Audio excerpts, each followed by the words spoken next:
Naghain si Senate President Cheese Escudero ng panukalang batas para ipagpaliban muna ang BARM election sa susunod na taon.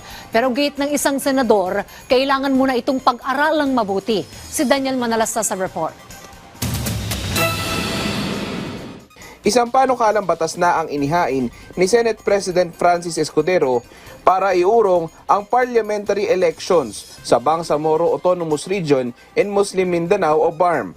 Nakatakda dapat ito sa susunod na taon, pero sa bill na inihain ni Escudero, May 11, 2026 na gaganapin ang halalan sa lugar.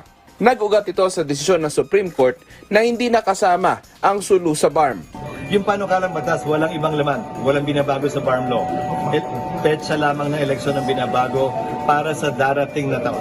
Pero si Senator Juan Miguel Zubiri naglabas na ng ilang pangamba. Dapat daw mapag-aralan munang mabuti ang panukala. Tiwala si Escudero na sesertipikahan bilang urgent ang panukala. Masikip na rin kasi anya ang schedule ng Senado at Kamara para sa nalalabing panahon ng 19th Congress.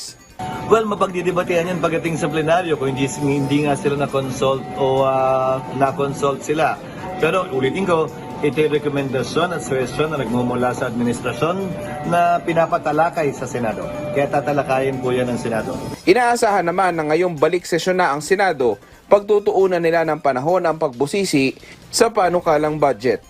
Daniel Manalastas para sa Pambansang TV sa Bagong Pilipinas.